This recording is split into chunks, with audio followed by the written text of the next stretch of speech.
I'm your inner dream monologue, and you're fast asleep, so I'll be quick. Great job using the Colgate Optic White Overnight Teeth Whitening Pen before bed.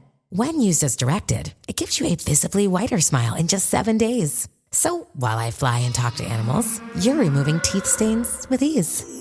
Sweet dreams. And when you wake up, keep on living life to the brightest. Colgate Optic White. Find it at all major retailers.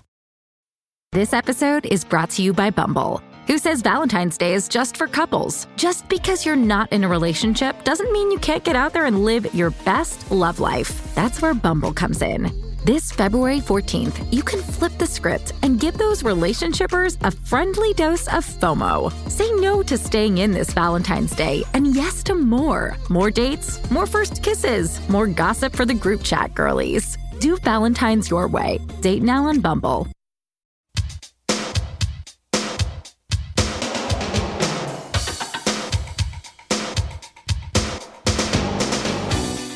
They only show you their gums when they smile. Let me read to you what I pulled up on Wikipedia for Toothless People, because I think this Wikipedia description is very telling on what we're about to talk about.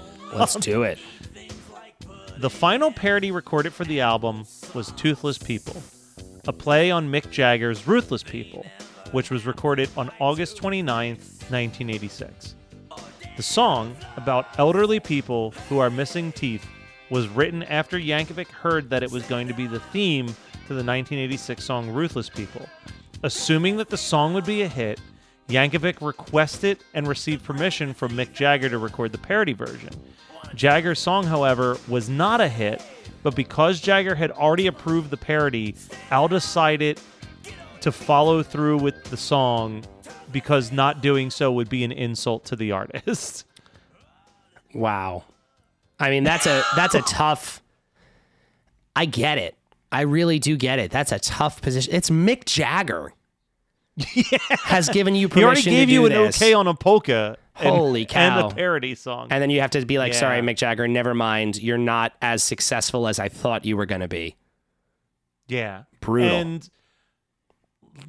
what also doesn't help, Ruthless People sucks.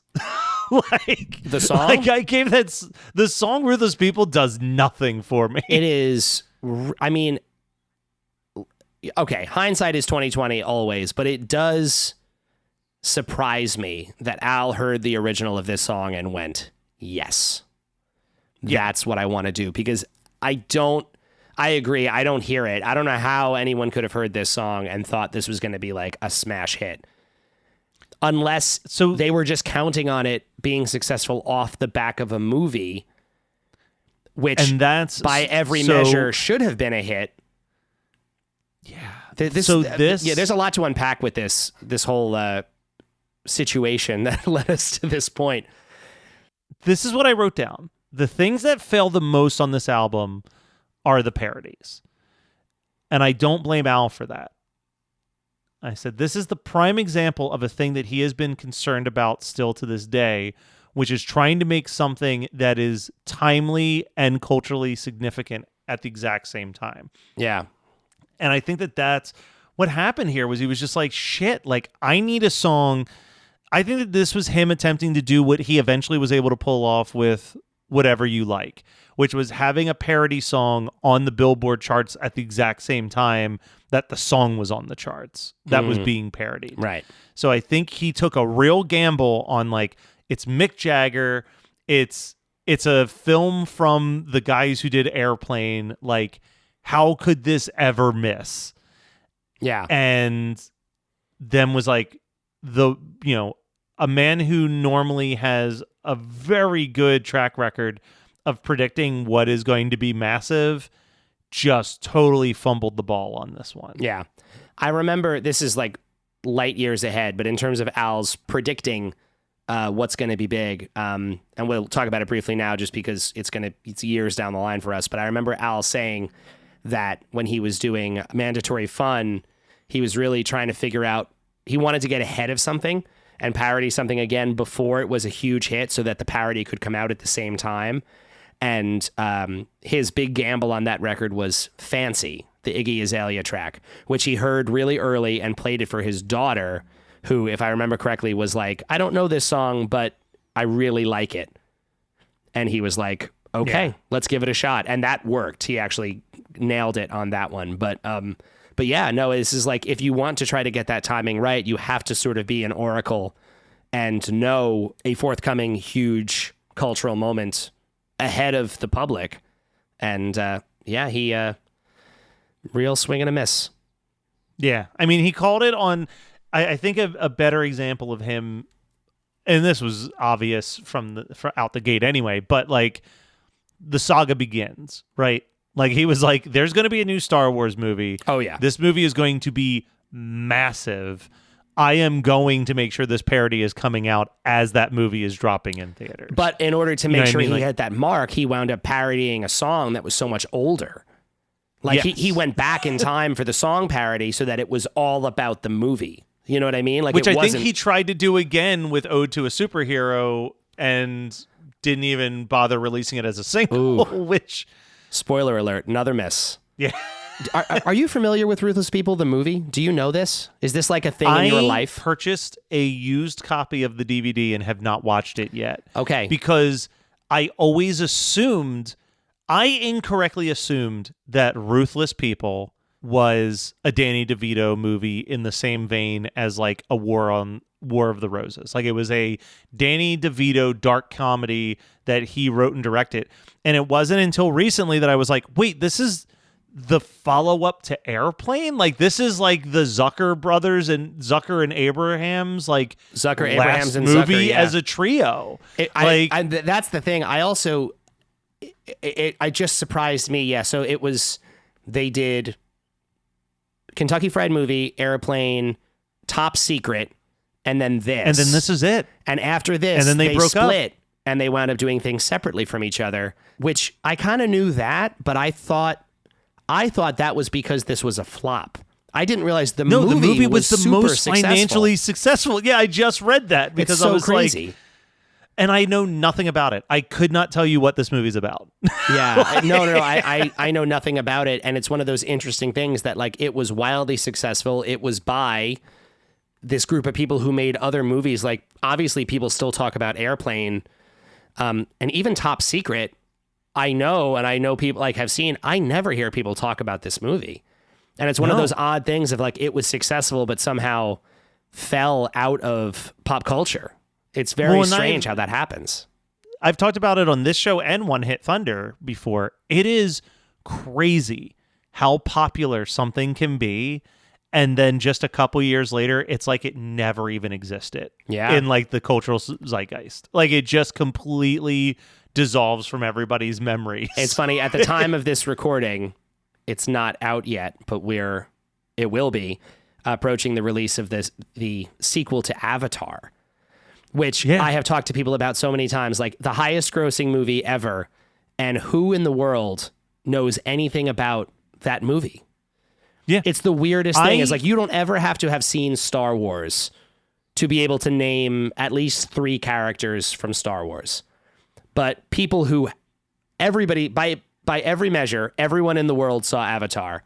And I would challenge anybody to name a character or what happened other than the most broad strokes. Like nobody, it's the weirdest thing that it like made this huge impact financially, but had no cultural significance whatsoever.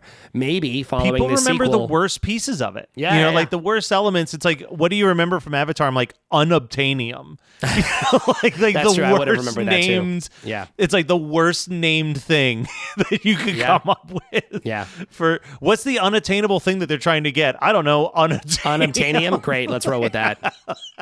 Oh my God. Yeah, I remember groaning in the theater when I saw that. No, it's so strange how those things happen. Like, and maybe this is just another, and again, hilarious. Like when this episode comes out, Avatar 2 will be a huge smash hit and everyone will be running around in Avatar costumes or whatever. That's what I don't understand. I can see both versions. Yeah. You know what I mean? Like in one part of my brain, I can see that the film absolutely flops. It was way too long. The most that people remember about Avatar is that it gave us like one of the best Disney park rides, and like that's all people connect with it. Yeah. Or that the same way that the spoiler is like, I don't think the first Avatar is that good of a movie. Like, well, it now was like in this hindsight, giant... nobody does. Again, at the time it came out, everyone freaked out about it. But it And was I think the they were spectacle mostly, of seeing the it in spectacle. 3D. Exactly. Yeah, it was the like- best 3D movie experience that had ever happened at that point. And I agree with that. I remember seeing it in the theater in 3D and being like, this is pretty wild. See, I just watched it in my house when it came out on DVD and was like, what is this long garbage? I think that's part of the problem. I think people who saw it at home on DVD on a regular television were just like, okay, this is fine. It was all about the spectacle of the IMAX 3D experience, and maybe this will recapture that for people, and people will be willing to spend, I don't know how much it costs now, at probably $30 a ticket to see a movie like that nowadays. Yeah, throwback to literally the Here's Johnny episode, but like I remember watching it being like, I like this better when it was called Ferngully, because like that's what it was. True. It was all the plot beats of Ferngully. True. But Ruthless People off the table. All right, all the different the fact that this is not a very strong song to begin with, the fact that this song was a flop, the fact that Al kind of begrudgingly felt like he had to put this out because he had already gotten the okay to do it.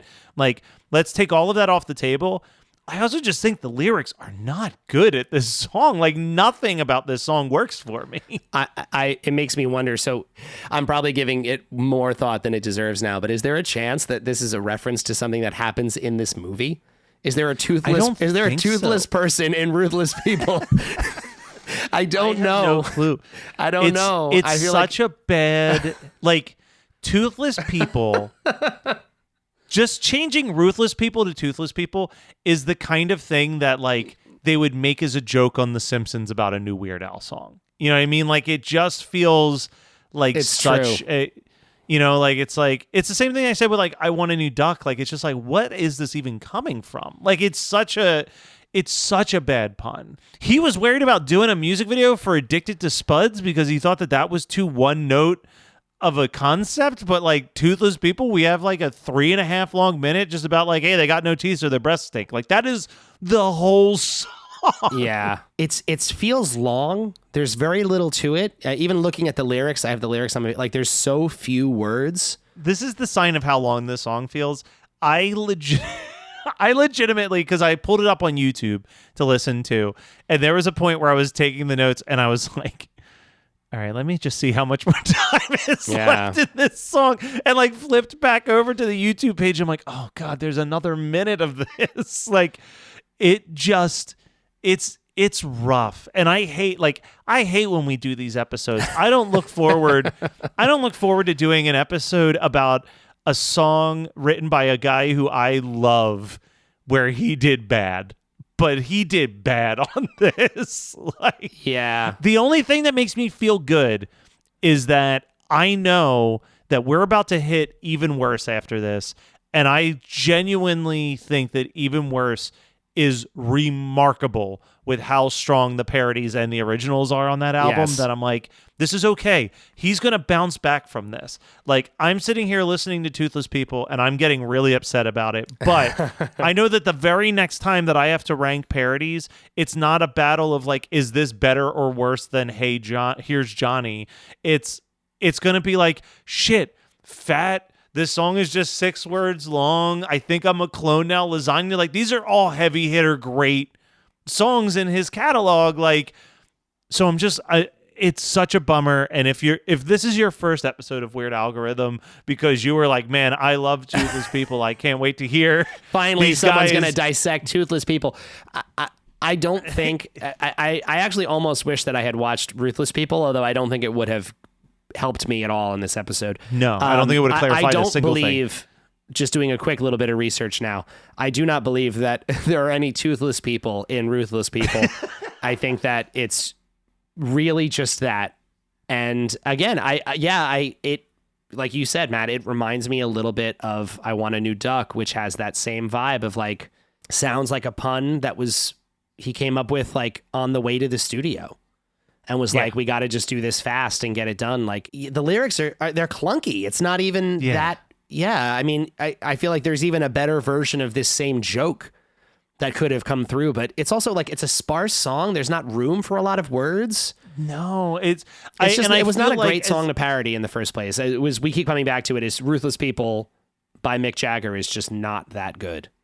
No, it's not that good of a song. And the only thing that makes me feel good is like I don't think Al is particularly proud of this song either. You know what I mean? Like it just from that description, it's like he almost begrudgingly did this because he didn't want to disrespect Mick Jagger from who had already granted the permission. You know what I mean? Like, I guess so.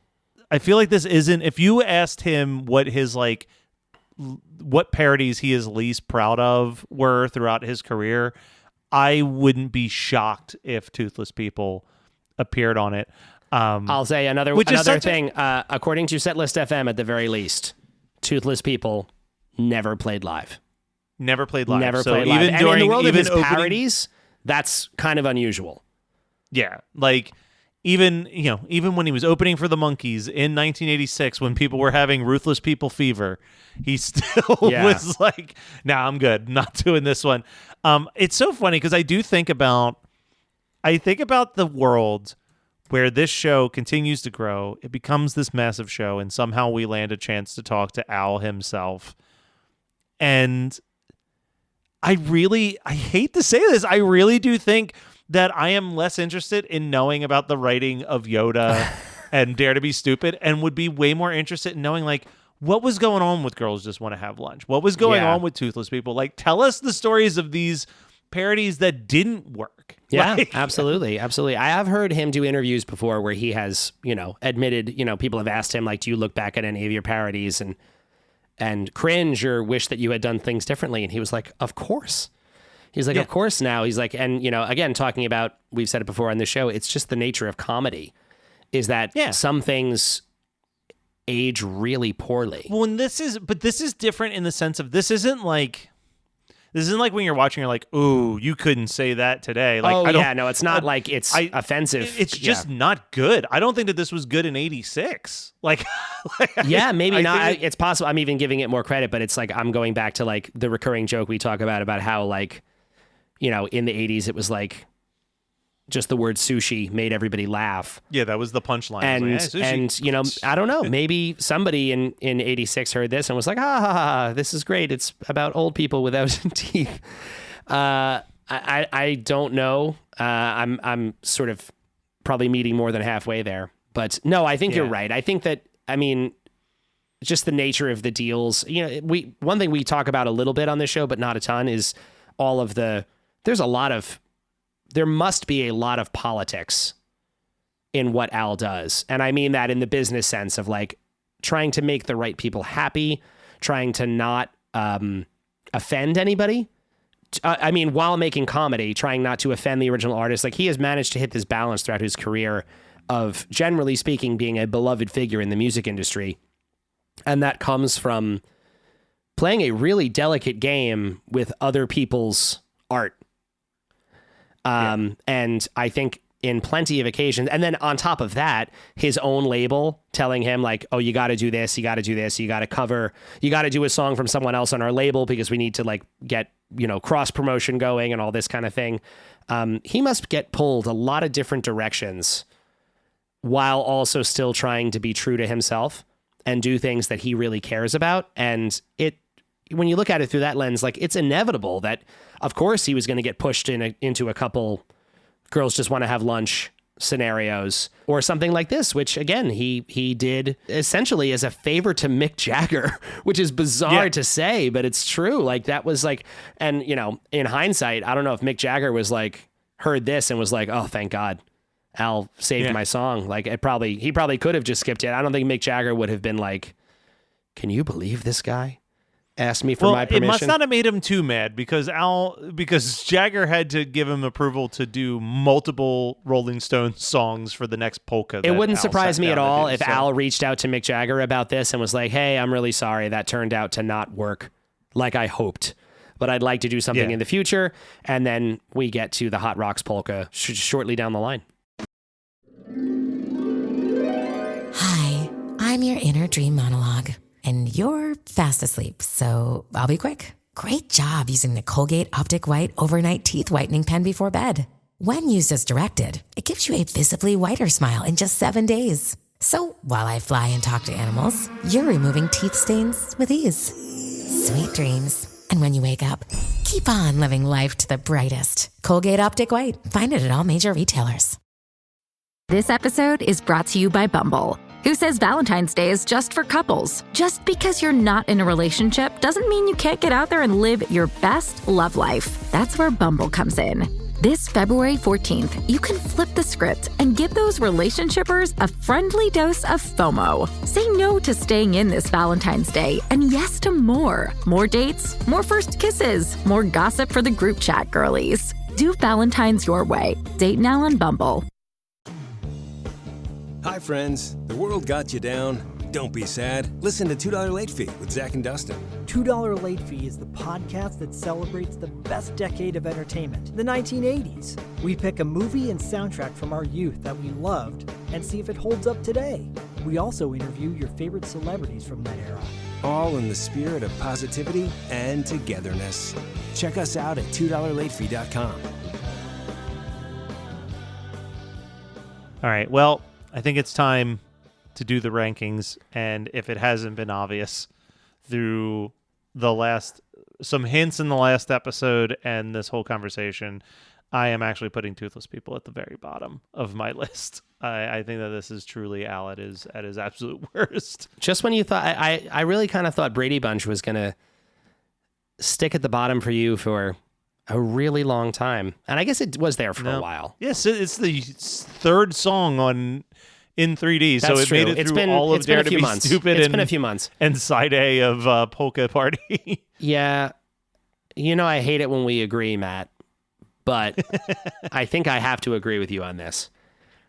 I was going to say, if you tried to argue with me on this one, I was going to be like, at least I Want a New Drug is just an overall better I was going to say, I have to give credit. Like, I Want a New Drug. It's just, even though I'm not a huge fan of I Want a New Duck, it's well documented. That at least is just a more fun piece of music. It's really, really hard to find any joy in listening to Ruthless People or Toothless People. It's just there. I would love, I wish this was an episode where we had when on Girls Just Want to Had Lunch and we had Levi on, who was grew up as a big fan of the song. I almost wish we had somebody as a guest on this episode who was like, when I was a kid, I thought this was the funniest song ever, just as a counterpoint. If you are that person, send us an email or a message or something, and I want to know about your childhood of Toothless People fandom, where you had a Halloween costume where you went out as a toothless person because of how much you loved this song. And how every time you see Al, you just scream Toothless People the whole show. Please play it. So here's the piece of hopefulness, though. Okay. It's all uphill from here, baby. That's true. We got two good originals and really one of the most stunning albums that he's ever composed. So yeah. So I think we've got good stuff coming up. Yeah, it's like we said, the parodies on this record were somewhat cursed from the jump. And it's a shame, but we soldier like Al. You take the L, you soldier on. That's what he did. You take the good, you take the bad. It's just the facts of Al. There. Oh, wow.